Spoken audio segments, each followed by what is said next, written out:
No spin, no bias, no censorship. I'm Dan Wootton. This is Outspoken Live, episode number 263, and breaking today, Slippery Starmer's first year anniversary as the Prime Minister, fast destroying our United Kingdom, just got even more catastrophic. The Labour left has split from the dying party of government. Now, the MSM don't want to talk up the significance of Zarah, Sultana and Jeremy Corbyn launching a breakaway group, which Tommy Robinson has declared as the Islamist party, because they support the status quo. They support maintaining this corrupt uniparty system. But trust me, what we are seeing is a political earthquake. And it's a political earthquake on the left that also significantly increases the possibility of Nigel Farage becoming Prime Minister. But at the same time, UK politics just got a hell of a lot darker. It will be my pleasure and my honour to host an event in Parliament where our friends from Hezbollah will be speaking. I've also invited friends from Hamas to come and speak as well.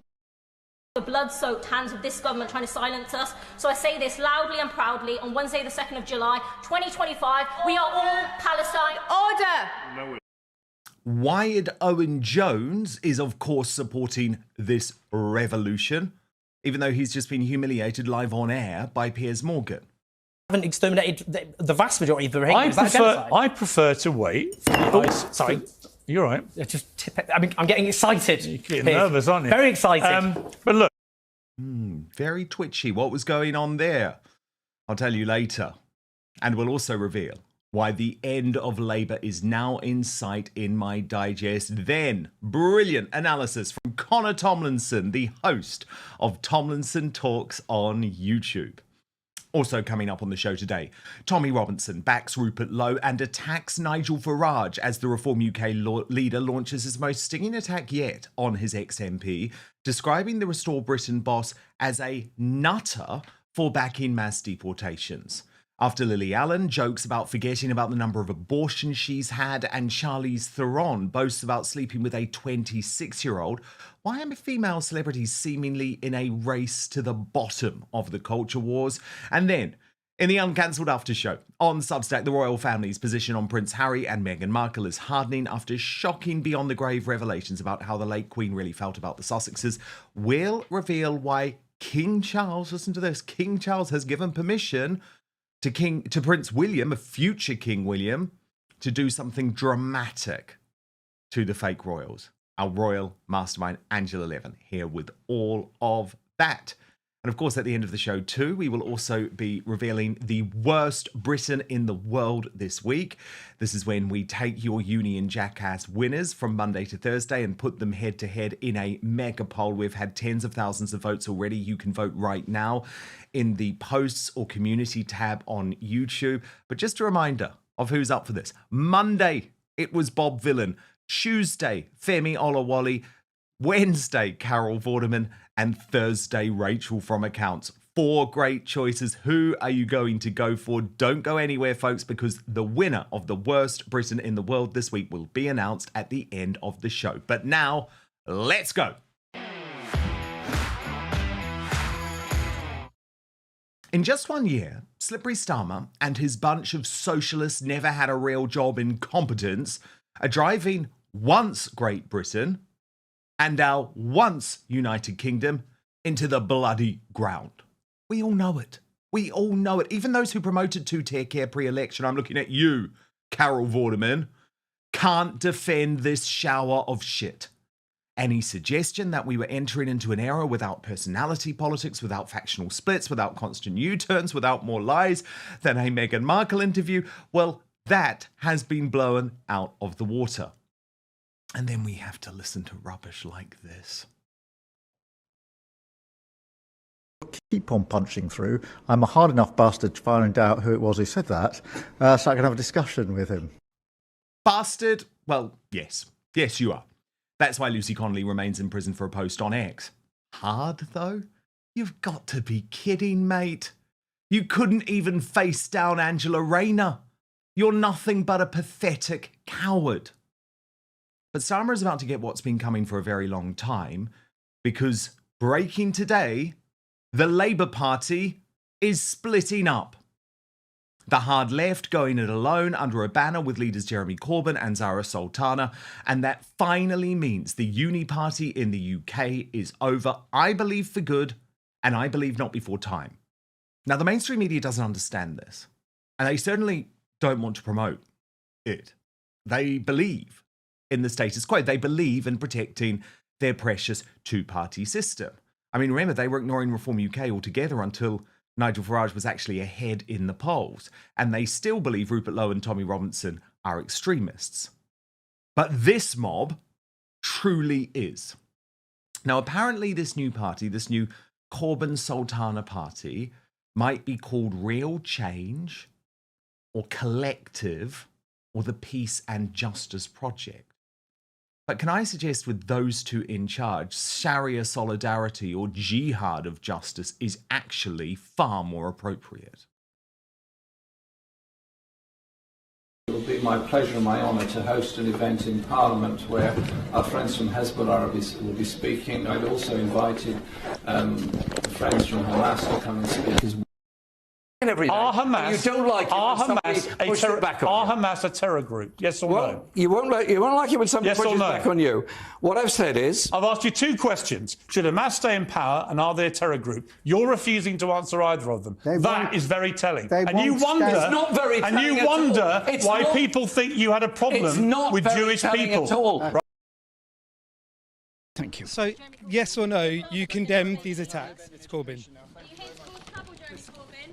Mr. Corbyn, it's a yes or no question. Cheers, guys. Thank you very much.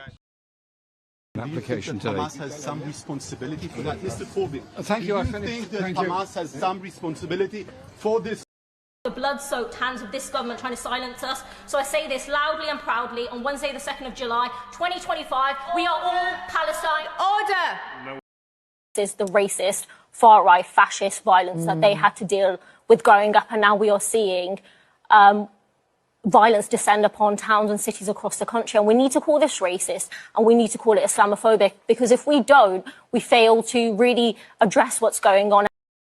It picked language from Enoch Powell, and actually for me that was a foghorn to the far right to say actually all of this rhetoric around immigration, where a migrant is responsible for the fact that you can't get a doctor's appointment, your child can't get a school space, there aren't enough council houses. That's what that feeds into, and for me that's incredibly dangerous. Now, this group of ne'er-do-wells already feuding about Sultana jumping the gun with her announcement on X last night, claiming Jeremy Corbyn and I will co-lead the founding of a new party with other independent MPs, campaigners and activists across the country. But Corbyn has confirmed this afternoon discussions are indeed taking place. And let's be honest, he's made no secret of his desire to enter frontline politics. This from Peston just this week. Jeremy, one of the things that there's been a lot of talk about is whether you will turn your alliance of MPs into a formal party, and whether you're thinking of contesting the next election as a formal party. Where are you on that? The alliance group of MPs, 5 of us, have worked very hard and very well together over the past year in Parliament, and we're coming up to our first anniversary. But there's some data that shows that if you did launch a party, you might do rather well. Well, exactly. So next time you ask questions, ask about the alternative of a left independent party, of a socialist view that's being put. So are you going to create one? Let me finish. You're so excited. You just want it to start, don't you? We haven't got long. The reason I'm pushing is we haven't got long to the end of the program. That's what it is. There's a lot of people all around the country in different independent groups. You look in Birmingham, look in Liverpool, look in Southport and so on. There is a thirst for an alternative view to be put. I'm working with all of those people. That grouping will come together. There will be an alternative view, and there will be an alternative put there, which is about a society that deals with poverty, inequality, and a foreign policy that's based on peace rather than war. And would you like to lead that group? I'm here to work. I'm here to serve the people in the way I've always tried to do. And by the way, for anyone dismissing Corbyn as yesterday's man, well, of course, you're absolutely right. But what matters here is how pollsters have him immediately taking 10% of the national vote and immediately wiping 3% off Labour. Now, with the potential next Green leader open to working with this mob too, it could be about to get even worse for Starmer. So no wonder the reaction from the right has been so immediate. Tommy Robinson posted, Labour MP Zarah Sultana has quit the party to start a new party with Jeremy Corbyn. Islamist Party of Britain is coming. Nigel Farage said, if you thought Keir Starmer was having a bad week, it just got a whole lot worse. And Zia Youssef added, lol, odds of Nigel Farage being PM just narrowed further. Corbyn won more votes than Starmer did, both times that he ran. He has awful policies, but is a vastly superior politician to Starmer. His new party will be enough to lose Labour many, many seats in 2029. Likelihood of a reform majority thus improve nicely. Although I still have my suspicions, more than suspicions actually, that it's Youssef who intends to become the UK's first Islamist PM. I mean, look at that. Britain needs a real leader with a picture of himself. We know what he's getting at. And by the way, Starmer, you're right not to celebrate your 1-year anniversary of destroying the country tomorrow. Because when More in Common asked for Labour's biggest achievement in government, the answer, and look at this, it is utterly resounding, nothing. What about the biggest failure? And you won't be surprised to learn it's the winter fuel allowance, but they're the only other word you can actually read, immigration. This is a shocking record for a horrible man who will go down in history as one of our worst prime ministers ever. And he may well be responsible for the end of the Labour Party too. Now, Connor Tomlinson.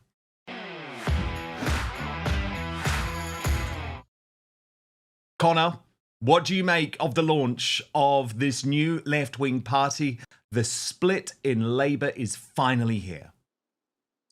Yeah, it's both a good and a bad thing, actually. And it's a good thing in that it will eventually lift the veil on just how bad things have become in this country as a consequence of mass immigration and a Chamberlain-esque internal multicultural appeasement strategy that allows these hostile foreign diasporas and Islamic enclaves to take root in cities like Leicester, Leeds, Birmingham and London. And I was looking at the people that voted against prescribing Palestine action, Dan, and the same names cropped up. It's the 4 independent Islamic MPs like Shokat Adam and Adnan Hussein, and of course Jeremy Corbyn as their kind of Hamas and Hezbollah cheerleader ringleader. But then you've also got people that were chucked out of the Labour Party for previously rebelling against the government whip, like Asparna Begum, depicted in that photo that you keep showing with Corbyn and Zarah Sultana, that looks a bit like 2 care workers taking a photo with a nursing home patient, but there you go. And then John McDonnell as well, Corbyn's Marxist former chancellor, who has a bit of an appetite for endorsing political violence. So I reckon if you look at the electoral map, where you're seeing not just a handful of Labour cabinet members like Angela Rayner or Lucy Powell losing their seats to Reform, but if you look at the likes of Wes Streeting, Jess Phillips and Shabana Mahmood also losing to what was formerly pro-Gaza independent candidate, but if they can galvanise the Islamic and Marxist vote into one party, whatever engine Sultana and Corbyn launch, you're going to see, likely, and this is the bad point, at least about 30 Islamo-leftist MPs occupying the UK Parliament next time around. And the great problem with this is that there is, as of yet, no political force which is content to stop this from growing. Because this is growing from immigration, the accommodation of these sectarian Islamic communities in our cities that hijack liberal individualistic parliamentary democracy by voting along ethnic and religious lines in big clannish groups. And they might be confined to certain areas in cities, which means they can never win an overall majority, but they are guaranteed to have representation. And so the head of this hydra must be severed permanently. We need to make it a completely hostile environment in this country for all of these Islamists to practice their faith and to establish these colonial outposts. And if they want political representation on behalf of Islam, they can go live elsewhere. And of course, this is good news, I think, for the right. And obviously, look, you can look at it in two ways, but this Islamist representation in Parliament is coming, regardless, right? As you point out, it's coming. Like at the next election, Streeting's gone, Phillips is gone. In fact, a whole load more of them will lose their seats to Islamists. The fact that it's probably going to be under a party political banner now with Corbyn at its head, I think is a good thing for the right, because it makes the chances of an alternative to Labour being able to win much greater.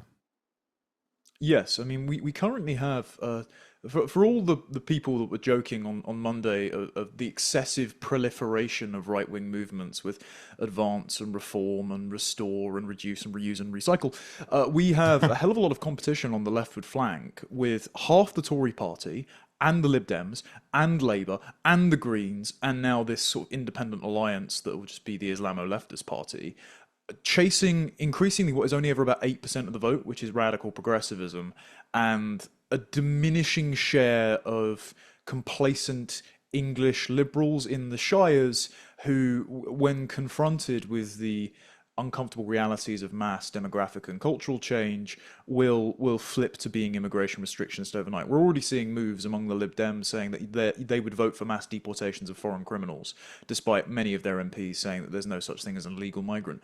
One sort of bellwether for this, though, that I'm watching out for is Diane Abbott, because she's the mother of the house. She's a Labour loyalist. She's Jeremy Corbyn's ex-girlfriend, and would have been Home Secretary if Corbyn hadn't have lost 2 elections on the trot. The moment she defects to this party, and she is likely to, that will be a very symbolic death knell. Oh, it would be huge for Labour. It would be huge. Do you think she's likely to, though? Because I think at the moment she's going to remain in the John McDonnell camp, because there is now serious hope amongst the Labour left, Connor, that they will not have to go into the election under slippery Starmer.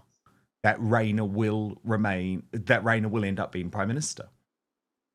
I do, but I think that Rayner is going to have to make a series of concessions in order to do that. I mean, before she was a kind of free radical, and she was put second fiddle to Starmer because Starmer knew that she was he knew, because she was saying that she was kind of too stupid to handle the job herself. And I've heard that directly from a close friend and Labour advisor that told me that off the cuff about a year ago. She wasn't expecting to stay in this job, actually, as long as she has. So what she's done behind the scenes is been meeting with Blair, which means that she's being brought to heel. And Blair is very annoyed with Keir Starmer in how he has non-tactically handled the Southport crisis, how he has fumbled the bag on immigration, how he hasn't given him digital IDs, and how he hasn't invested as much in AI as he wanted to. And when Starmer's poll numbers started to dip, you saw a bit of a reverse ferret on some of those issues, but now he's throwing Morgan McSweeney under the bus. And so things aren't all well in the Labour camp. And so I think what Rayner will do, if she does end up taking over from Keir, one, she'll have to fight Wes Streeting for the ability to plunge that blade in his shoulder blades. But secondly, she'll make a series of concessions to the Blairite paradigm, which itself is dying, which is putting off actual Labour-based members. And it will then put off more MPs who are more likely to defect to Corbyn's project, including long-time loyalist Diane Abbott, who, by the way, I mean, I'm shocked that we even allow her in politics. After quite a few years ago, she said on the BBC that Chairman Mao, genocidal communist dictator Chairman Mao, did more good than harm. These are the kinds of people that will be joining Corbyn's front. And yes, for all the infighting on the right, it will make us look a hell of a lot better.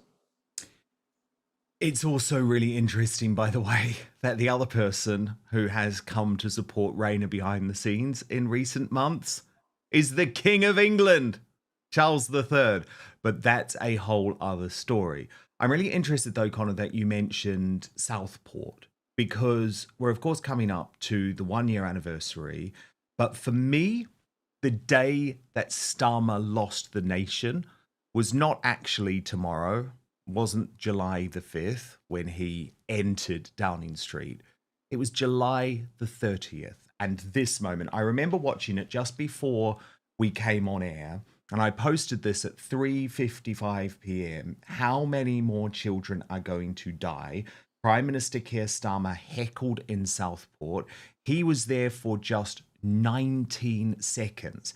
And interestingly, Annabel Denham in the Daily Telegraph has agreed that that was the moment that Starmer lost the country. So have a look at this and then I'll get your reaction, Connor.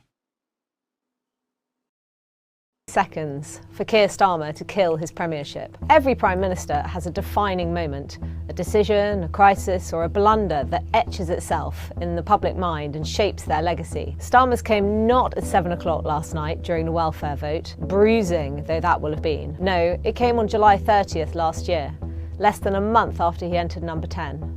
As he lay flowers in Southport, he was heckled by members of the public. And at that moment, it was painfully clear Starmer was the wrong leader at the wrong time. How many more children? Is it mine next?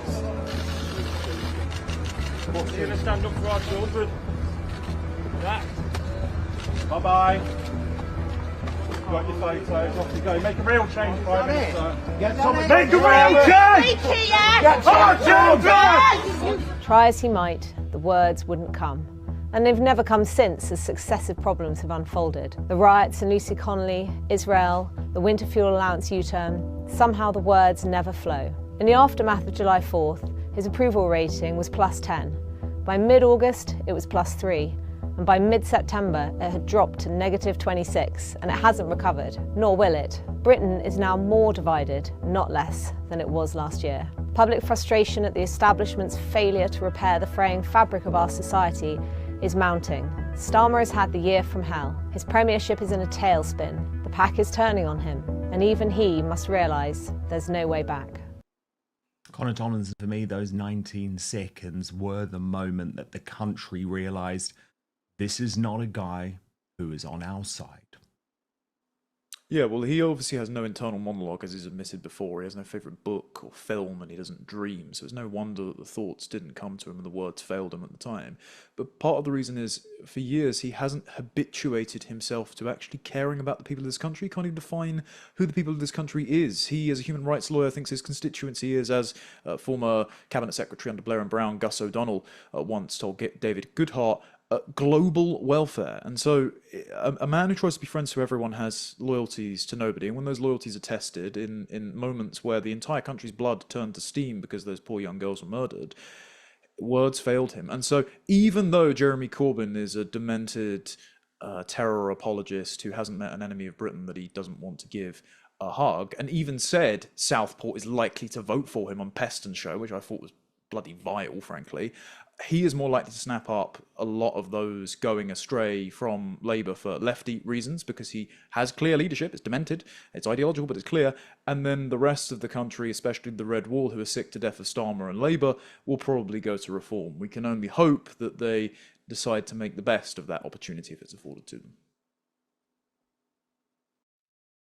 If UK politics on the left looks divided with the launch of Jeremy Corbyn and Zarah Sultana's new party, which has split Labour, then it has to be said the civil war on the right just gets more bitter and more complicated by the day. Tommy Robinson has, in the past 24 hours, come out and reversed his previous endorsement at the last election of Nigel Farage and said that only Rupert Lowe can be Prime Minister. Meanwhile, Rupert Lowe, who has just this week launched his new group, Restore Britain, has been attacked as a nutter by Nigel Farage, the leader of Reform UK, in a set-piece interview with the Sun newspaper to mark 1 year as an MP. So let me tell you what he said, because this is really important. The context is important. It's about mass deportations. And the Sun writes, Sun's political editor Jack Alson writes, in recent months, his friend turned foe, Rupert Lowe, has accused him of going soft on his pledge to deport all illegal immigrants after conceding it would be impossible. Farage irritatedly waves him away. I'm really sorry, but you know, you get the odd nutter in politics. Now, speaking to sources close to Restore Britain, I am told that Farage, while he may not be as worried about Advance UK and Ben Habib, is increasingly concerned about the momentum behind Lowe's movement. But again, I would argue, in the same way that I said the arrogance of Sarah Poach in dismissing Ben Habib so revoltingly on GB News earlier in the week, that Farage dismissing Lowe someone who was an MP for his party, who was elected under the Reform UK banner with him as leader, and who most Reform UK supporters think is a great man, is not only arrogant, it's politically deadly. Here's how Farage dealt with the situation when he was asked about both Lowe and Habib on the Labour broadcasting company LBC earlier this week. From Pat in Worcester Park, who points out that some of your former colleagues have launched new parties. Rupert Lowe, Restore Britain, Ben Habib, Advance UK. How concerned are you, asks Pat. I think there are now 15 centre-right political parties, all one-man bands, all led by people whose egos are much bigger than the reality of the impact they. But I think to dismiss what Rupert Lowe is doing with Restore Britain as a one-man band is intellectually dishonest. I mean, you've seen in the past week, Susan Hall, the head of the Conservatives in London, joining Restore Britain. So too, the storied historian, David Starkey. And also Tommy Robinson now throwing his weight behind Lowe, posting this man is literally the only MP fighting for the British people. That came after Rupert had declared Palestinian migrants. I have just one question to the MPs pushing for an asylum resettlement scheme. Are you mad? Dozens of MPs have asked Starmer to urgently establish a Ukraine-style visa system to allow Gazans to come to Britain. The pro-Palestine lobby is attempting to further hijack our politics. I have tabled a motion in Parliament to hopefully counter that insane narrative. It is so important that like-minded MPs come together to back this motion. We have seen just how weak Starmer is, and sadly, I fear the suggestion to establishment a Gaza migrant scheme may gather momentum. Many of these people are those that chair the murderous Hamas through the streets. Let's show some resistance. Please ask your MP to sign my motion. We must not have a single Palestinian being allowed to claim asylum in Britain. Now, the other weak spot for Nigel Farage, which has been pointed out by Tommy Robinson this week, came when there was a reminder that it's now been 70 days since Farage said he would reveal his deportation plan in 3 to 4 weeks' time. That reminder prompted Tommy to very specifically say to his millions of Uniting the Kingdom supporters, Nigel is not the answer, Rupert Lowe is. A reminder, by the way, this was the declaration made by Nigel Farage before those local elections. We will, in 3 to 4 weeks' time, announce more detailed policy on how we will actually carry out those deportations. Connor Tomlinson, we've obviously had nada on that. Absolute silence. So is Nigel Farage correct when he just dismisses Habib, dismisses Lowe, or do you actually sense what I do, which is that there is some form of momentum behind Restore Britain? It's almost like what happened in the early days with the Tea Party in the US, which would, of course, end up creating the MAGA movement and taking over the Republican Party. So on two separate issues there, Dan. The first is the Reform's promise to provide a robust deportations plan. Well, first of all, they could have just partnered with plenty of people that have been speaking about this on the policy front for ages now, like Mike Jones or Centre for Migration Control, but instead Reform seemed determined to leave a lot of talent on the table because they basically can't bring them under the Reform umbrella and control all of their output. There's a lot of mistrust, despite a thriving right-wing ecosystem, which actually picks a lot more meritoriously because they were gate-kept out of traditional institutions like the Conservative Party and the left for ages. So if they just listen to people like that, it might be easier. But instead, Farage just retreated from not just the policy to deport every single illegal immigrant, which he tweeted out on election day on July the 4th. So it was an electoral promise that they've now rode back on. But he's also retreated from that promise made right before the local election. I'm seeing a pattern here that, telling the people that you'll do exactly what they want you to do right before the election comes due, but then backing away from it in the interim. He's since backed away from it when talking to Fraser Nelson in Fraser Nelson's odious Channel 4 documentary, because Fraser Nelson himself is quite odious. He said that mass deportations is just an ambition. So there isn't a clear plan, it isn't a principle, it isn't a promise, It's just some sort of vague commitment that he knows that Reform voters and the public at large want and expect, but they're not really sure on if they want to or how to deliver it yet. As far as Restore Britain and comparisons to the Tea Party, I mean, I know people that are running this. Charlie Downs, a very dear friend of mine, and I've gotten to know Rupert decently over the last few months, and he's a real gentleman. So I really hope it succeeds. You know, I've spoken to them behind the scenes and look forward to participating in their polls and policy proposals in future. And they've got some really good talent on board, like David Starkey, as you mentioned. The comparison to the Tea Party is important because Restore has been adamant that it is not a political party. And that's because enough political parties already exist. I wish Ben Habib all the best with his enterprise. I've said that to him. However, what the moment needs right now is not another political party springing up from the arid soil. Instead, Rupert understands that he can act as a kind of one-man opposition, a pressure group, to do one of, I think, three things. First of all, he can bring Parliament to a standstill. Constant petitions that get over 100,000 signatures in one day, proposing policies that the parties themselves feel pressure to commit to. Even Labour adopted his migrants must speak English mandate, so they've raced to catch up to Rupert Lowe.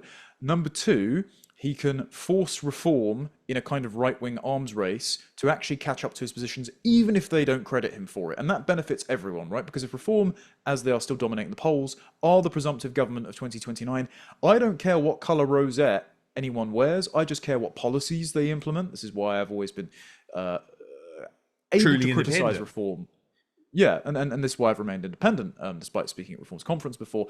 If Rupert Lowe can force his old party to adopt his policies, which the public wants, brilliant news, the country will be fixed and we'll have nothing to moan about. The third thing that they could do is, as some have suggested, force the hand of the Conservative Party, given Kemi Badenoch is radioactively unpopular, and even Tim Shipman moving from the Times to the Spectator having made Badenoch's career quite literally, and then, you know, helped her ascend to the front of the Tory party without much merit, frankly. Even he's saying Badenoch's on a sinking ship right now, and she's going to be replaced very, very soon.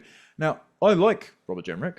I've met him, nice fella, seems to be a sincere convert, but he hasn't necessarily got the star power of Rupert Lowe. And so bringing Lowe into the fold, having him in the shadow cabinet, letting him do the ministerial rounds for 4 years, and allowing him to be the policy nexus and a sort of emblem of the true transformation of the Conservative Party, while also kicking Priti Patel out on day one, I might advise, that would also allow for another existing vehicle to actually enact the right-wing policies that Restore Britain is putting to the forefront. Absolutely, I completely agree with you. This is about opening the Overton window, shifting it all together, and that's why when people say to me, "Oh, but you're potentially risking dividing the vote," right? We are 4 years out from an election. Right now, Reform UK, and let me just be very blunt about this, Reform UK, as it stands today, does not have the policy prescription required to save this country, to even come close. I mean, remember, they're still going on a net zero immigration policy at the moment without mass deportation. So I'm totally with you on that, Connor. And that's why I think Rupert actually got it right by saying this isn't a party. Maybe in the future it will be, but it's not a party right now. It's a movement, because I think that's why so many more people have been open to joining and supporting, because that's what the desire is for. And actually, Rupert has made a very good video, actually, just summing up exactly what his aims are. Have a watch of this and I'll get you to react off the bat, Connor.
Britain.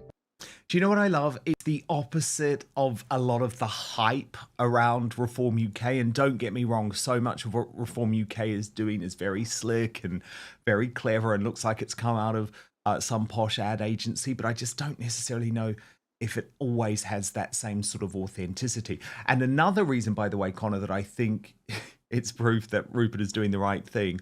Hope, not hate, are worried. Because look at this post. I've said, Connor, everyone's watching Nigel Farage, but it's also worth keeping an eye on the man he forced out of Reform UK, Rupert Lowe.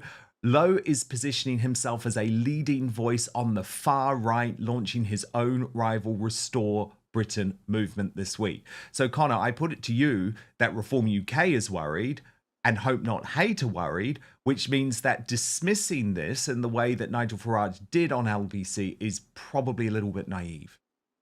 Yes, well, it seems that Richard Tice allows Hope Not Hate to vet Reform UK's candidates, whereas Rupert Lowe allows Hope Not Hate to write his endorsements. So that's the pretty big dividing line between both men. Also, that background where Rupert Lowe is shooting the thing looks mightily familiar. You might be able to see that on Tomlinson Talk sometime. As far as... You're giving away your secrets, Connor. I'm not giving them the address. I'm just saying we happen to share a decor for where we decided to film. As far as Rupert's initiative and his enterprise, yeah, this is the difference between, I think... So I know Nigel's denounced the term populism, but this is the difference between a kind of gauche conception of populism versus what populism actually should be. Populism is not racing to catch up to where you think public opinion already is. Because if you're in politics, you're in a bubble. And your perception of public opinion is usually set by how good your pollsters are. And at the moment, Reform's internal pollsters, as I've spoken to some former Brexit loyalists who really want Farage to succeed, have told me their polling is not great internally, as in they aren't in touch with the issues that people actually want because their methodology isn't as good as it used to be. And it's set by the media if you're constantly speaking to them. Now, if you're speaking to independent media, like you, Dan, you might be a bit more in touch with what the people want. But if you're only speaking to the BBC, ITV, Channel 4, Fraser Nelson, and Sly News, then you're not going to get a sufficient barometer of what the and British Connor, people want. really interesting point, and it relates to a video I want to show you, actually, because I would argue as well, also LBC. Because there used to be this idea that the callers into LBC had their finger on the pulse of the nation. And it's actually the opposite now, because these are the types of callers that look up to someone like James O'Brien. And I think we actually got a really good example of that with Farage on this phone-in with Nick Ferrari this week. Watch. It was a disaster. You don't have any policies. You don't show us an MP. Last summer, you incited race riots on our streets. You're now anti-gay marriage and anti-women's rights. Right, well, so why do you think that you're fit to lead the country? Don't vote for me. Please don't vote for me. Thank you. I'm not here to please everybody. I am here to stand up for what I think are the right courses of action. But some would say you did that over Brexit, and I think had Dan been able to enter into conversation with you, he'd have said, and Brexit has been a disaster, Mr. Well, Farage. he probably got poisoned at university or something like that. But you think Brexit's not been a disaster? No, of course it's not been. How is getting back the right to govern your own country, how can that... And Connor, it's just so depressing, isn't it? Farage only wants to play the old media game. Yes, and if you want to do that, you've got to have the kind of constitution that J.D. Vance has, where you actually thrive under that spotlight and you enjoy being a pugilist and dismantling their narratives to their face. I quite enjoy that, frankly, as people have seen when I argue with a room full of boomers. But this is the difference between that brand of populism with it tries to meet the people where they are and it gets its perceptions distorted, and Rupert Lowe's brand of populism, which is acting as a kind of minesweeper, creating permission for the public who don't have parliamentary privilege to voice their concerns, all reasonable and popular, on issues that have been rendered verboten by that exact kind of sclerotic, highly controlled media class that, unfortunately, Reform seem wedded to. I think they should move into the thriving alternative media space. They should take a few more risks, and they should listen to their advisors like Matt Goodwin and now my friend James Orr, and take a bit of courage and make the most of the opportunities being given them by the electorate. Breaking today, that little left-wing goblin Owen Jones very wired looking, has been completely humiliated by Piers Morgan over his defence of the Glastonbury anti-Semite Bob Villan. Now, it was very obvious to me something wasn't quite right with Mr. Jones, the hard-left Guardian columnist in this interview. Watch. Haven't exterminated the vast majority of the Rohingya. I prefer to wait. Sorry. You're right. Just tip it. I mean, I'm getting excited. You're getting nervous, aren't you? Very excited. Very wired and twitchy, perhaps because Morgan was able to completely expose him on air over his support of Bob Villan, who you'll remember caused carnage for the British Bashing Corporation and Glastonbury with his chants on stage of death, death to the IDF. Watch what went down. When people say the NHS will die, literally they will say the NHS will die without reform. Are they saying that they're going to be the mass murder of doctors and patients? So to be clear, when you watch that rapper at Glastonbury chanting and leading a chant with thousands joining in of death to the IDF, you instinctively believe... He said it himself. He said... Oh, no, he said it since. So you accept then that the rapper was talking about soldiers? No. People call for the death of the Russian army all the time. Do you believe him 100%? Yes. That when he said death to the IDF, he didn't mean individuals... Do you believe that? Well, he's actually unlike... I mean, this is the irony. Do you know what the irony is? Well, just answer my question first. Yes, I do. Because new footage has emerged. And death to every single IDF soldier out there as an agent of terror. I've known you a long time. I have a lot of respect for you. You just have to admit, when you hear that, you were wrong to defend him in the way you defended him. He didn't mean IDF. People I was defending... He didn't mean IDF the entity, did it? But you accept now that you were wrong. He didn't mean that. I didn't hear. I've only heard for the first You've time. You've heard that. So what? Now you've heard that. Do you still say he only meant the entity? Well, no. Obviously now he's made clear what he meant. So you accept you were wrong. Well, yeah, because I know. I'm not saying you should have known. Fine. I'm just saying that I found the defence very disingenuous by everybody, and I felt what he'd done. And this has now been proven, I think. He'd gone on social media. He'd seen people coming up with this ludicrous defence, but he only meant the entity. And then, knowing what he'd said on stage, he issues a statement saying the complete opposite that he's read from people like you defending it. And now he's made all of you look like complete... Total humiliation. Connor Tomlinson, do you think everything's okay with Owen Jones? When I saw him about 2 years ago prowling around Conservative Party conference trying to argue with students about trans and then getting utterly trounced on camera, he was quite twitchy. He was sort of tweaking. So I'm not sure what they've put in the green room or if his diet is having an impact on him. I mean, it looks like his intestines have been vacuum packed from the inside out since he lost all that weight. It doesn't look very well. But yeah, I don't know if it was just the drubbing he was getting from Piers Morgan that was making him so energetic and jittery, Dan. But there we go. We'll leave that one there. As far as the content of the conversation, though, and this may be a point of disagreement, but I spoke about this in my show this week. Allow me to say, Bob Villan is absolutely grotesque for a number of reasons, and calling for death to the IDF, whether it's individual soldiers or as an entity, I think is wrong, because they're engaged in a defensive war of trying to vaporize every jihadist that would like to see them destroyed. And I think, I would like it if our government held the same standard regarding the grooming gangs and Islamic terrorists. Unfortunately, it doesn't. However, I happen to have noticed that whether it's Talk, whether it's GB News, whether it's Piers Morgan, whether it's Danny Kruger on Newsnight, the main objections to Bob Villan's comments, the preoccupation has been his comments about the IDF and his not at all veiled allusions to Zionists who control his music contract, or who now no longer because they've dropped him. I think it's actually much more odious that he thinks he has stolen our country from the white English and is gloating about it. I think that parliamentarians and the British media should be way more concerned about that he thinks that his music and his political activism is part of a hostile force that has dispossessed the English of their own nation, with the assistance of the state, by the way, than any offence caused to the IDF. And it's mainly because I think Israel and the IDF can kind of take care of themselves. I understand that our government has meant to consider them an ally and is throwing them under the bus in order to pander to the Islamo-leftist bloc that it's imported into this country and made itself reliant on. But whether or not Glastonbury attendants or even the British government approve of Israel's actions against Hamas, Hezbollah and Iranian proxies, they're going to do it anyway because they're going to defend their people. But our government doesn't defend our people, our media doesn't defend our people, and our own conservative politicians aren't defending our people. Instead, they're more offended about Israel than about the English. And I think they should be paying more attention to that, frankly. Do you know what? I actually totally agree with you. I did make this point earlier this week that I was shocked that no one was concerned about this moment on stage. And I know this is the moment you're referring to, but in case people have missed it, it is worth taking another look. How do you want your country back? You can't have that. How do you want your country back? Shut the fuck up! How do you want your country back? Well, shit, me too! How do you want your country back?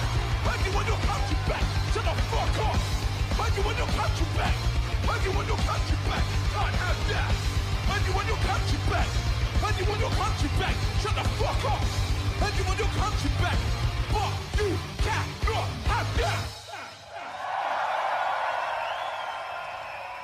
Connor, I completely agree. It's like, what? That's totally morally acceptable, is it? But of course, we know that organisations like the BBC and Glastonbury now propagate anti-white racism on a constant basis. It's almost like it doesn't matter to them anymore.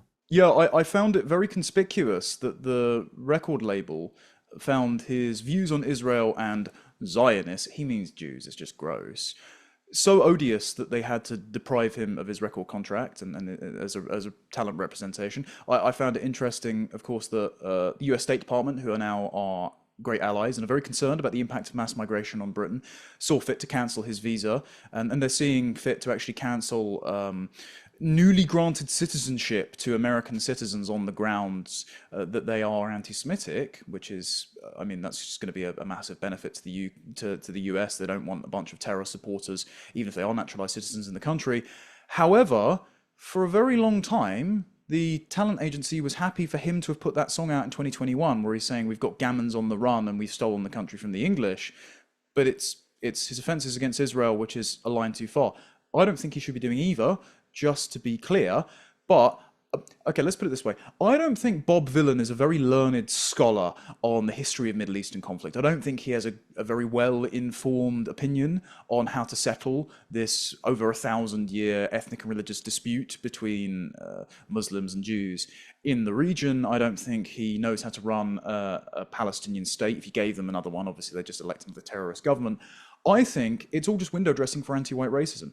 I think the flying of Lebanese and Palestinian flags to support Hezbollah and Hamas by the useful idiot white middle class attendees of Glastonbury is all just essentially a promise to say, well, if October the 7th were to happen again at Glastonbury, you know, as it happened at the Nova Festival in Reim, we wouldn't shed a tear because in the background alongside the Palestine flag was the slur against the British population that this country was built on the backs of immigrants, as if we were just unsettled wilderness before the Windrush showed up. I think Palestine is the proxy issue for the Islamo left, the Islamists using the left as their useful idiots and the Trojan horse, but it's the main issue because it converges on we hate white people, we hate the West, and we would like to see atrocities committed against you. And yes, the anti-Semitism is gross, but I think hatred of the English and the stealing of their country from them is just as disgusting. Yeah, absolutely it is. And it is quite gross for me to see Morgan, you know, licking Jones's ass, you know, oh, I have so much respect for you. Why? Why would you have any respect for that man? Although I would still argue in this encounter he did own him because Jones was just so nervous. Watch. They were allied, many of them, to the Bosnian Serbs, who had huge amounts of sympathy for. They said it wasn't a genocide. Is it a genocide? I believe it was. Okay, do you think the Rohingya, is that a genocide in Burma? They haven't exterminated the vast majority of the Rohingya. Is that a genocide? I prefer to wait. Sorry. You're right. I'm getting excited. You're getting nervous, aren't you? Very excited. But look, let's just conclude with things we agree about. Okay. Right? Is your position now about Bob Villan, given what we just watched, that when he's chanced death to every single IDF soldier, you would condemn that? don't support kill. I don't want any soldiers to be killed. Right. And the way to stop that is to stop IDF soldiers committing genocide. And just to clarify, in light of what we've just seen, would you now withdraw your defence that he was only talking about IDF being an entity? His statement was obviously not correct. He didn't say that. But as I've said... Do you wish you hadn't defended him now? Well, I wouldn't have defended him on the basis of his statement. Because you said he was only specifically talking about the entity, not people. Well, that's because that's what he said, Piers. But obviously... That's what people... Yeah, but he lied to you, didn't he? Well, the statement's not true. But he lied to everybody. I'll say, Piers, he's less extreme than most of your guests because your guests... That's a different argument. No, it isn't. It isn't because you don't show... But I take them on. Have you watched my show? Yes, and you don't show... Have you watched me taking on the Israeli guests recently? You treat those Israeli guests as having respectable views. You always have. In the first month... Have you watched him the last few months? In the first month... Have you watched the show? Do you support him? I don't think you've been watching the show, have you? I don't know. Why don't you ask Israeli Twitter or Zionist Twitter what they think of what I've been doing on the show? All the way through... You would know exactly how I've been treating the pro-Israel government guests. In the first month... And you wouldn't be saying this. In the first month... You haven't watched, have you? Be honest. I've watched many of your guests who are pro-Israel. Did you watch the interview? Who were treated with... Oh, God. I'm sorry. I can't deal with any more of that, but it was nice to see Owen Jones owned. Do you know what I'm also loving this week? The re-emergence of Carol Vorderman, the woman who took so much pride in electing Keir Starmer. She thought that she was single-handedly behind this. And Granny just looks broken now. Mutton just looks utterly devastated now. And it's beautiful to watch. This is her first appearance on Channel 5 News. I think it would be a very bad look for Keir Starmer because he's blaming someone else. Downing Street have said that it was a personal matter because we obviously saw her visibly distressed. I understand that, but obviously the political rumour mill goes into heightened mode, doesn't it? Hopefully she stays. I don't mind Rachel Reeves at all. But I think Starmer is not a great Prime Minister. I don't think he's a great leader. He would, however, say, actually, he's done a pretty good job. He got it through, didn't he, in the end? You know, it might have been 11th hour, but he got this bill through, and he's making £500 million savings annually. At what cost? I mean, you know, when people voted, and I was very much involved in the Tories Stop Vote tactical voting website, you know, millions of people came to us, voted tactically. Labour got in with a shallow but huge majority. We know all of that. That's all historic now. But they keep inflicting wounds on themselves, and I don't understand why. I really don't. I mean, Connor Tomlinson, it's quite beautiful to watch, isn't it? Well, I don't think I would describe Carol Vorderman as beautiful these days, Dan. She looks like she's having a permanent reaction to bee sting. She looks like Macaulay Culkin's corpse at the end of My Girl. I think she'd probably sue her plastic surgeon for defamation. In terms of the Owen Jones clip, yeah, Piers Morgan did have him on the ropes there, but still, Piers, for some reason, wants Owen Jones's respect. Like, when Owen Jones argued that he was being a shill for Zionists, you know, whatever... let's say, not so veiled allegation is happening there. Piers was adamant that, you know, I shouted at Natasha Hausdorff and didn't let her get a word out, so therefore I'm okay by your standards. Piers, why do you want to be respected by Owen Jones? Like, he denied the ethnic and religious composition and the scale of the grooming gangs for absolute ages. He is completely indifferent to the violent crimes and consequences of mass migration, yet preoccupies himself entirely with the supposed plight of the people of Gaza. And if it is a genocide, you know, you should probably tell the people of Gaza that, considering there are more births happening there. Well, not to mention, by the way, by the way, Connor, Owen's treatment of women at The Guardian and The Observer, forcing a lot of good women out of their jobs because he doesn't know what a woman actually is.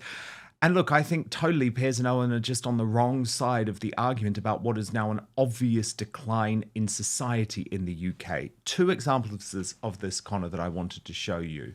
And I'll just set it up by reading out two post from men I respect. First, Paul Embry, who said, "We are living in a radically different society to the one most of us grew up in, one in which gangs of thieves operate in broad daylight and while on camera, yet knowing that most onlookers won't intervene and the justice system will never apprehend them." Colin Brazier added, "We have allowed a culture of permissive lawlessness to take hold in many of our once great cities. Those who choose not to intervene, I include myself, coward that I am, often fail to foresee where this ends. Bikes and phones and shoplifting today, but tomorrow, much, much worse. And I'll just talk you through the video that they were referring to, Connor. So we can watch this together and I'll just explain.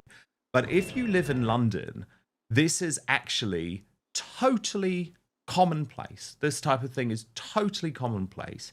So you see people going about their business, entering a coffee shop, they've just done their shopping, and what is taking place right behind them is, and if we can listen to it actually as well, because you hear the sound, which is really important, because they are drilling that bike, they are putting it over their shoulder, and you see everyone just sort of has a cursory glance behind, but knows that, number one, if they tried to intervene, the police wouldn't get there in the first place.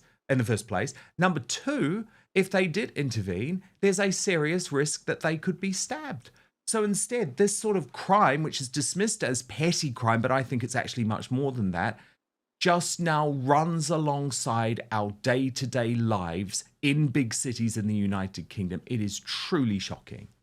And number three, if you are caught intervening, you would be accused of racism, of course, because they're just poor, blighted asylum seekers trying to take redistributed resources from a state that has done nothing but punish them for the sins of colonialism, etc., etc., all the ideology that the police have imbibed in anti-racist policing that are more likely to make law-abiding people the targets of punishment for complaining about the issue than the actual criminals doing it themselves. Quick anecdotes on this. I mean, for years around the southwest, thinking Reading and Swindon, back when I used to work at Lotus Eaters, I would see all the time just bike frames hitched up to the railings or the sort of bike lock things on the side of the street, because they've had the handlebars, the seat, and the wheels nicked, and then just the frame is left by the side. And then you must wonder, where are all these Deliveroo, Uber Eats, and Just Eats drivers that are out of asylum hotels getting their fresh new bikes on? Because you can't see any on the dinghies that they've been bringing over, so they must have been nicking them somehow. And my friend actually just had his motorbike stolen from a bike lockup, as in a cycling lockup in his apartment building, while he was on holiday.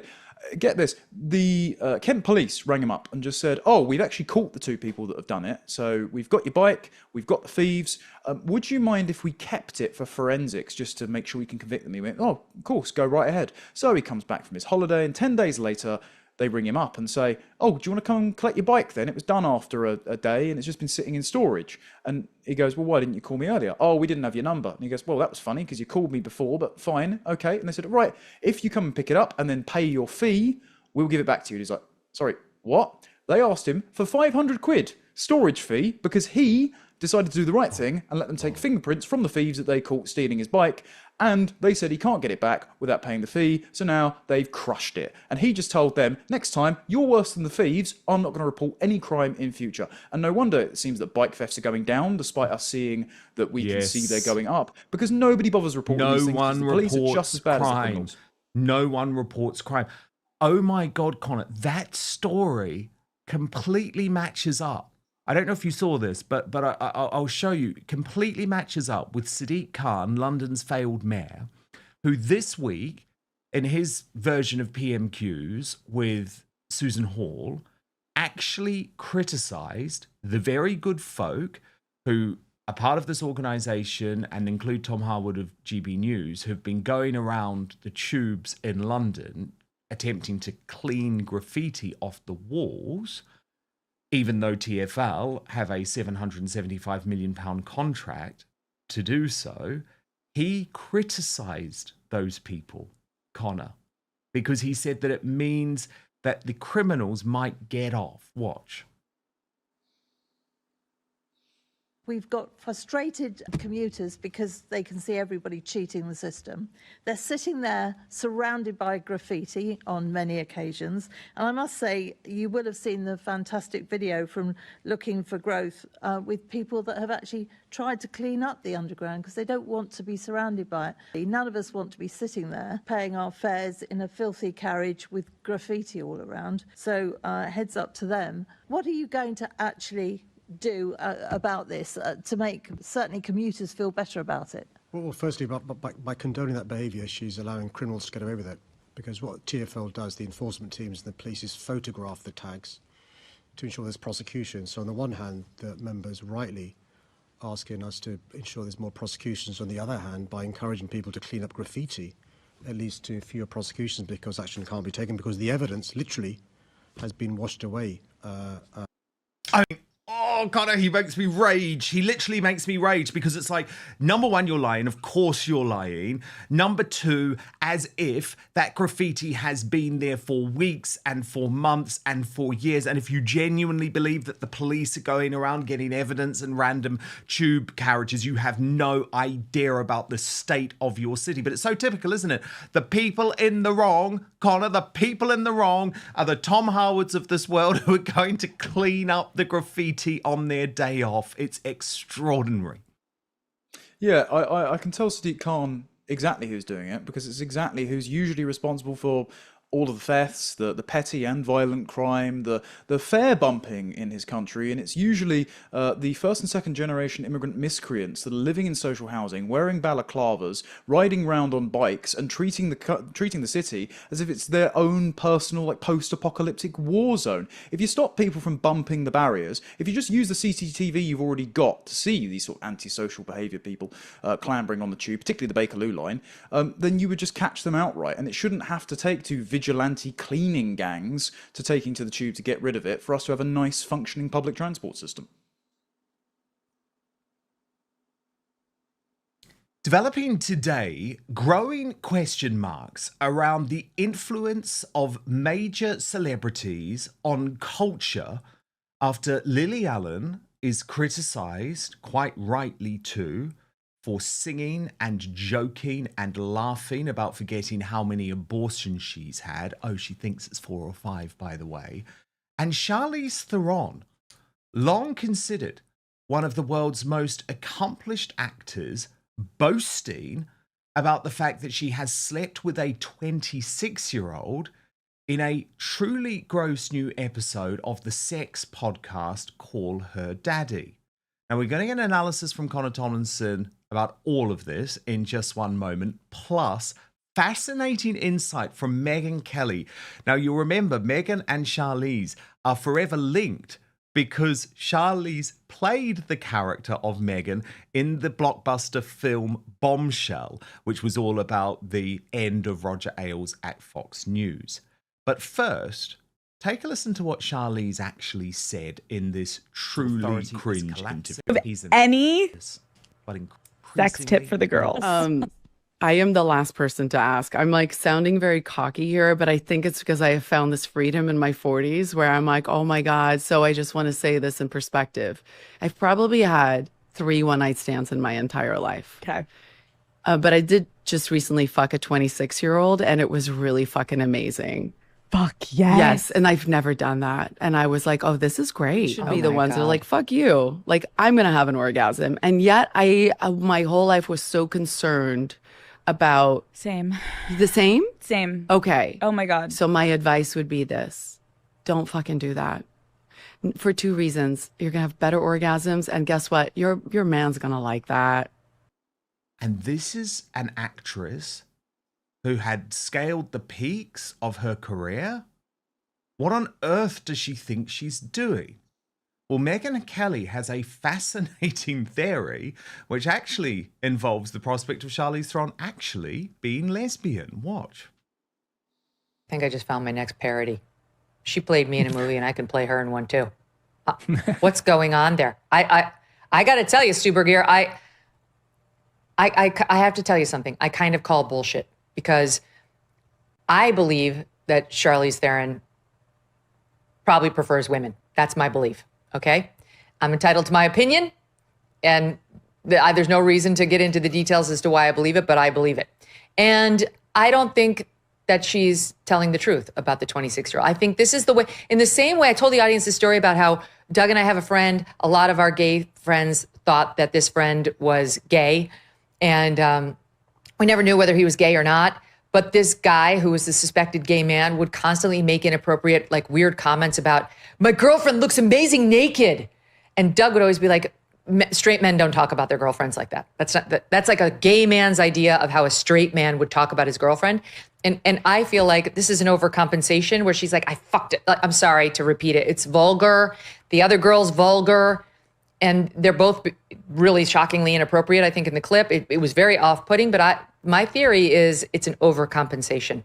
Well, look, it's very rare for me to disagree with Megyn Kelly, and I certainly don't in this case, because if we're talking overcompensation, oh my God, Charlize went mad during this podcast. With women, it's always like, something must be wrong with her. She can't keep a man. She must be a real what a I love that I don't have to run every thing by a guy. I'm having the kind of I never had in my 20s or in my 30s. We should be the ones that are like, you. Like, I'm going to have an orgasm. But I did just recently a 26-year-old, and it was really fucking amazing. Connor Tomlinson, what does this interview say about society? Can I just remind you, in 2004, Charlize Theron, who was already considered one of the most beautiful women in the world, considered one of the most talented actresses in Hollywood, won an Oscar. She's got an Academy Award. She's now appearing on a tacky 20-something sex podcast boasting about her orgasms with a 26-year-old. What does this say about our culture? Well, I think this is connected to a couple of years ago, Dan, when Charlize Theron was complaining, where have all the good men gone? I can't find anyone that wants to date me because I am attractive, very successful, very wealthy. And usually women, and they're more than entitled to, usually like to date across and up in terms of status. So they like a man who earns more than them, who usually has higher education qualifications than them so that they can take care of them and that they can kind of show them off to other women. It's almost like biologically, evolutionarily baked in. It's like the hardware. And so the problem is, for a lot of women, where they've become very educated and they've kind of become the men that they wanted to marry in terms of getting high-flying jobs, especially with diversity, equity, and inclusion policies and girl boss feminism, putting them to the top of the corporate ladder, they're finding that there's a slimmer number of men that they are willing to date, and especially as they get older, and if they've been a bit more promiscuous than their mothers and grandmothers would have been, that the men themselves, if they're high status, they don't want to date them with all that baggage, especially because if you are what you continually do, then if you're only ever having lots and lots of promiscuous one-night stands, you're not ready to get married and be a mum by the time that you decide you want to settle down. You haven't got that habit built in. And I think what Charlize Theron is doing is particularly pernicious because it's a kind of female covert competition strategy. There's an old thing where if you're an attractive woman and you go to a hairdresser, and they've found this in a couple of studies, the hairdresser will cut your hair shorter than you actually want it. And it's because lots of women, whereas men sort of use banter and insults and sports to compete overtly, lots of women compete covertly for status. And this is why, for example, divorce is a kind of social contagion. If one woman's miserable, then she'll convince her friend groups to get divorced. What Charlize Theron is doing here is she's basically, as far as the conventional, fulfilled, meaningful, loving, feminine life goes, she's failed. She's got 2 adopted children. One of them is trans. I wonder how that happened. And she is apparently having all these wonderful hookups and one-night stands, but only a few years ago complained that she wasn't settling down and having a functional relationship. What she's doing is she's making her misery contagious so she has company. She's trying to ruin young women's lives so that her poor choices cannot be judged and so her own conscience can be quiet. Well, I'm sorry, for all the fame and beauty and wealth and accolades she has, she looks like a fundamentally miserable and immoral person, and I think women would do well to not listen to her. I mean, how is she any different now after that podcast, Connor, to Lily Phillips or Bonnie Blue? The only difference is that Lily Phillips and Bonnie Blue make their living by engaging in a widespread child exploitation and human trafficking trade, which is porn and OnlyFans, which should be banned. But Charlize Theron is shouting from the rooftops the ideology that allowed Lily Phillips and Bonnie Blue to convince themselves that this was a good thing to do, and that even after they've been filmed sleeping with hundreds or thousands of strangers and subjected to all sorts of degrading acts, then look down the camera of whatever documentary maker they're talking to and say, yeah, this was really empowering and I chose this for myself and you should too. This is a noxious cultural climate that is trying to convince women not to have nice, wholesome relationships with the good men who would hope to love and marry them and have kids with them. And it's just going to drive lots of people to be very lonely and very miserable and very dependent on the state in future. Speaking of very lonely and miserable people, and trust me, I know from personal experience, Lily Allen on her BBC podcast, so I always have to keep reminding people, this is funded by us, the British licence fee taxpayer, which shocks me, has made, I think, one of the most grim revelations and boasts about abortion I have ever seen in the public square. It even prompted this response from Tommy Robinson, who wrote, "Watch as singer," in inverted comments, Lily Allen, laughs as she describes that she can't remember how many abortions she's had during an interview on a BBC podcast. The interviewer laughing along, saying she's had about 5 too. Absolutely vile. And it is, Connor. Let's look at this. I have an IUD now. I think I'm on my 3rd, maybe 4th. And I just remember before that was a complete disaster area. Like, I was just, I'd get pregnant all the time. All the time. Were you fertile like me in those days? Oh, yeah. Because, I said today to someone, I was like, I actually don't know if Lily's had an abortion. I didn't know. Okay, God. See, why didn't we talk about that? Abortions. I've had a few. Right. But then again, I can't remember exactly how many. Really? Yeah. Why didn't this come up in last week's episode where we were just talking about abortions? Because I was just letting you run with it. Reveal everything. I can't remember, yeah. I think maybe I want to say 5, 4 or 5. Yeah, I've had about 5 too. Lily, I'm so happy I can say that and you can say it and no one came to shoot us down. Connor Tomlinson. You shouldn't be that proud of having killed a child. So Mary Harrington in her excellent book has written that there is no stronger statement in favour of the sort of cult of absolute autonomy and freedom from consequences than killing your unborn child at any stage for any time and then shouting it and celebrating it, as Michelle Wolf infamously did in America. And I think what's happening now is that we're about, and I think Stella Creasy is actually right on this, we're about 5 years behind America, because America has had this all before. I remember when Hillary Clinton was in the New York State Senate and they passed the abortion up till birth bill and they lit up the 9/11 memorial bright pink, which is actually something that Aldous Huxley put in Brave New World almost 100 years before, by the way, to celebrate the fact that abortions and sexual licentiousness was part of that dystopia.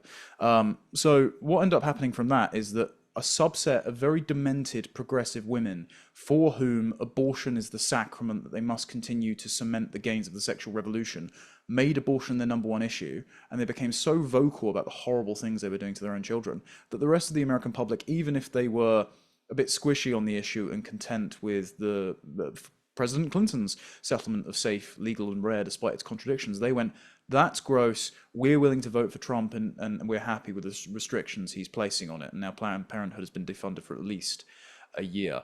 In Britain, we've just passed abortion up till birth for any reason, as long as it's committed by pill, by post, by the mother.